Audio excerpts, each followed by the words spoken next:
Hello everyone, this is Deepali Chede, Principal of Modern Public School. Hope you all are doing great and enjoying this time with your family. My dear students, teachers and parents, we have started the Basics of English Grammar series in which we will be learning the basic concepts of English grammar, which will be useful for my students in their academics, also to improve the communication skills.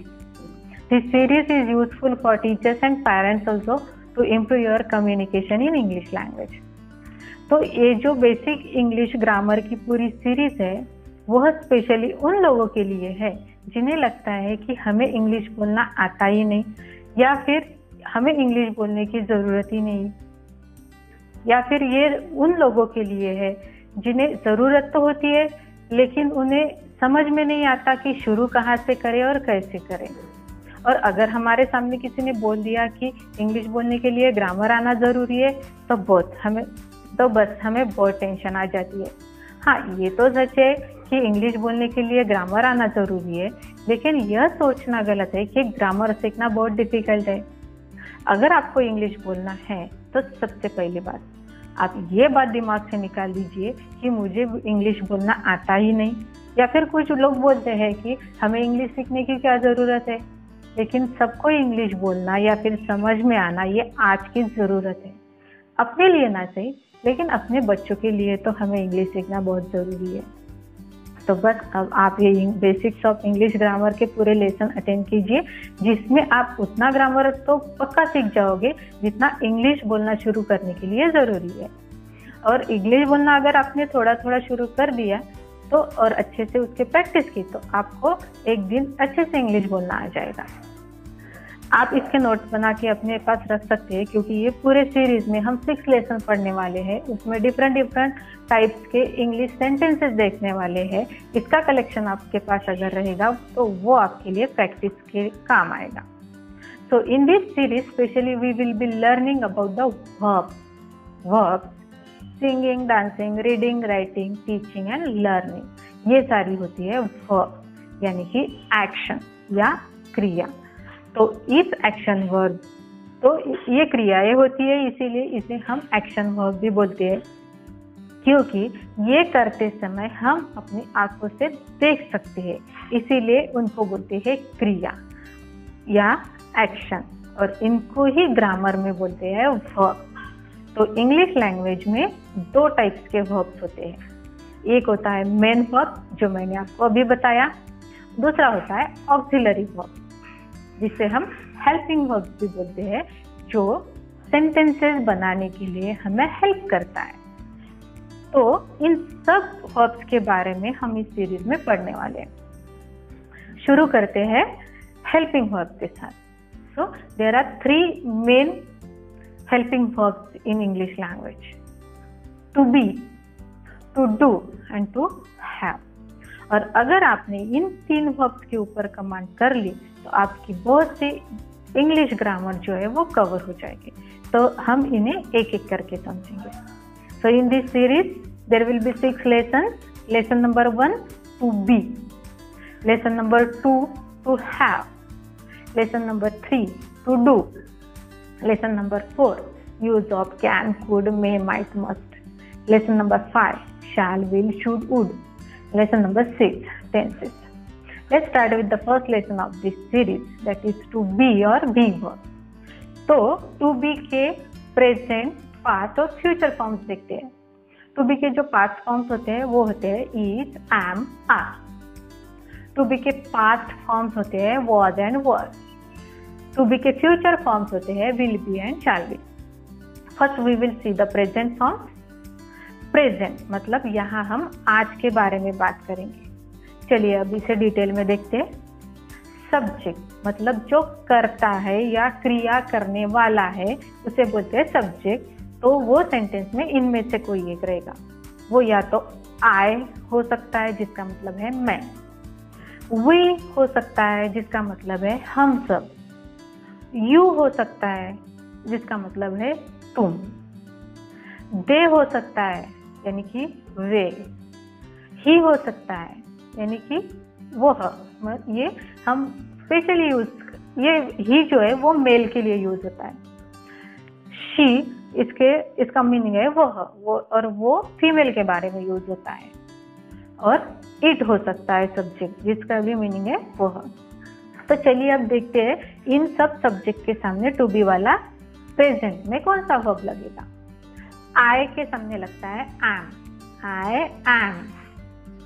We are, you are. They के सामने भी are, और ही, she, it, इन तीनों के सामने present में is लगता है। He is, she is, it is. तो चलिए इससे कुछ सेंटेंसेस बनाते हैं। मैं एक स्टूडेंट हूँ। अगर इस सेंटेंस को आपको इंग्लिश में बोलना है तो आप कैसे बोलोगे? आई एम अ स्टूडेंट, यानी कि मैं एक स्टूडेंट हूँ। हम सब स्टूडेंट्स हैं। इसे अगर आपको इंग्लिश में बोलना है तो आप कैसे बोलोगे? We are student. तुम एक स्टूडेंट हो। You are a student. तुम सब स्टूडेंट्स हो। You are student. पहले सेंटेंस में हमने यू किया, वहां पे एक स्टूडेंट की बात की। दूसरे सेंटेंस में हमने यू यूज किया, यहाँ वहां पे एक से ज्यादा स्टूडेंट की बात हुई, इसीलिए स्टूडेंट का प्लूरल हो गया स्टूडेंट। वे सब स्टूडेंट्स हैं। They are student. वह एक स्टूडेंट है।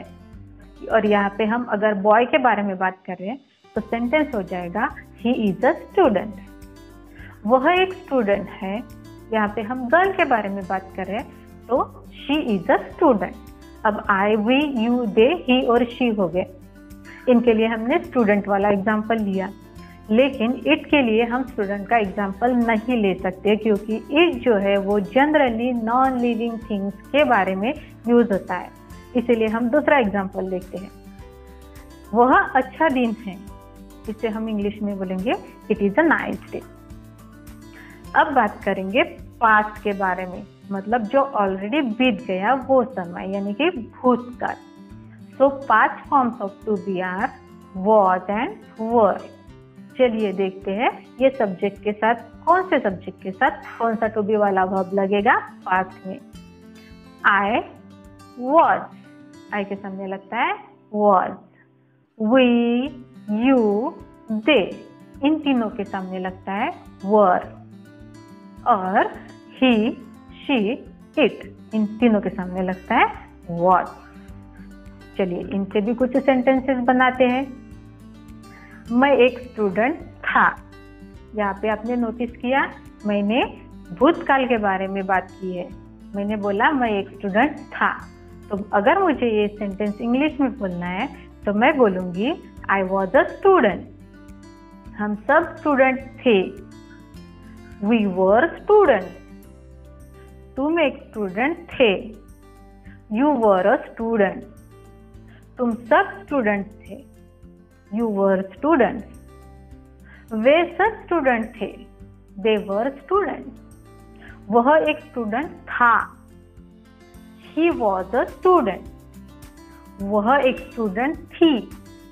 She was a student. वह एक अच्छा दिन था।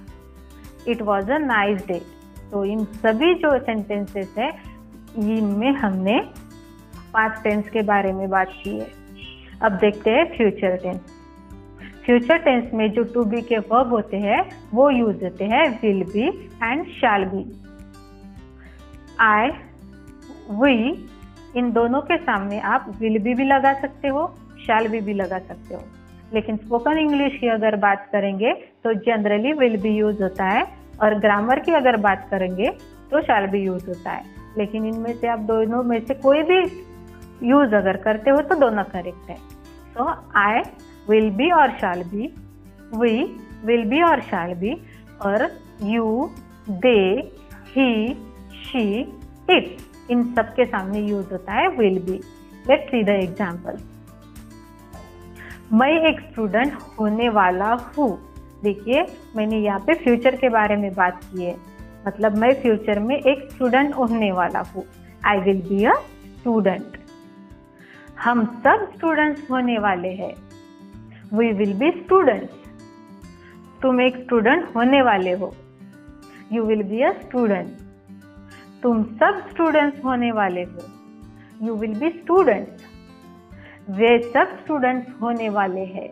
दे विल बी स्टूडेंट्स। वह एक स्टूडेंट होने वाला है। मैंने बॉय के बारे में बात की है। He will be a student. वह एक स्टूडेंट होने वाली है। She will be a student. वह एक अच्छा दिन होने वाला है। It will be a nice day. देखिए यहाँ पे हमने ये जो सेंटेंसेस है ये फ्यूचर टेंस में बनाए, इसीलिए हमने यहाँ पे विल बी यूज किया है। तो हमने देखा टू बी के present form, past form, future form, और हमने ये देखा कि सब्जेक्ट्स के साथ इनको यूज कैसे करना है। तो चलिए अब थोड़ा एक स्टेप ऊपर चलते हैं और हमने अब तक जितने भी सेंटेंसेस देखे हैं इनको हम निगेटिव बनाने की कोशिश करते हैं। तो निगेटिव सेंटेंसेस बनाने के लिए हमें क्या करना है? सिंपल है। ये जो टू बी वाले हमने फॉर्म्स यूज किए हैं इनको हमें नॉट लगाना है। Let's see. हमने हमने एक एग्जांपल देखा था, आई एम अ स्टूडेंट, जिसको अगर मुझे निगेटिव बोलना है तो मैं बोलूंगी I am not a student. मैं एक स्टूडेंट हूँ, और निगेटिव का मतलब है मैं एक स्टूडेंट नहीं हूँ। We are student. We aren't students. मैंने यहाँ पे आरंट बोला, आर नॉट, इसे शॉर्ट में बोलते हैं आरंट। लेकिन आपने ये बात नोटिस की है कि मैंने एमंट नहीं बोला, एम नॉट बोला। तो ऐसा कोई शॉर्टकट नहीं है। एम नॉट को आपको एम नॉट ही बोलना है, लेकिन आर नॉट को, इज नॉट को हम आरंट या इजन बोल सकते हैं। तो you are a student. You aren't a student, इसका निगेटिव हो जाएगा they aren't student. He is a student, negative हो जाएगा he isn't a student. She is a student, इसका निगेटिव हो जाएगा she isn't a student. It is a nice day. It isn't a nice day. तो देखा, ये interesting है ना। और थोड़ा एक स्टेप ऊपर चलते हैं और ये जो सेंटेंसेस है इनसे हम क्वेश्चन बनाते हैं। अब इसके लिए आपको क्या करना पड़ेगा? ये जो टू बी वाले वर्ब्स है इनको आपको सेंटेंस के स्टार्टिंग में लाना है। एक बात हो गई। दूसरी बात आपको क्या करनी है? सेंटेंस के एंड में हमें क्वेश्चन मार्क देना है। और ये दो चीजें छोड़ के बोलते समय हमें अपना जो सेंटेंस है वो राइजिंग टोन में बोलना है। वो लगना चाहिए ना कि आप क्वेश्चन पूछ रहे हो। देखते हैं इसके कुछ एग्जाम्पल देखते हैं। M I student? क्या मैं ये स्टूडेंट हूँ? इसका इंटीरियर निगेटिव देखते हैं। मतलब ये जो सेंटेंस है, ये जो क्वेश्चन है, इसका negative form. Am I not a student? Second example, are we students? क्या हम स्टूडेंट है? निगेटिव हो जाएगा आरंट वी स्टूडेंट? क्या हम स्टूडेंट नहीं है? Are you a student? Negative हो जाएगा aren't you a student? Are they students? Negative aren't they students? Is he a student? Negative हो जाएगा isn't he a student? Next example, is she a student? Negative हो जाएगा isn't she a student? Is it a nice day? Negative हो जाएगा isn't it a nice day? Isn't it a nice day? Yes, it's a lovely day. We are spending nice time here learning English, working on pronunciation. All right. So what we learned today? We learned the basic forms of to be, future forms, past forms and present forms. तो अब आपको क्या करना है? अब आपको खुद से छोटे छोटे सेंटेंसेस बनाने हैं, उसे यूज करना है, वो भी प्रॉपर प्रोनाउंसिएशन के साथ। तो आपको इसकी अच्छे से प्रैक्टिस करनी है। प्रैक्टिस करना तो जरूरी है क्योंकि विदाउट प्रैक्टिस तो हमें नहीं आएगा। So keep practicing. Next time I will come with the second lesson of this series, that is to have work. Till then, have a nice time. Thank you.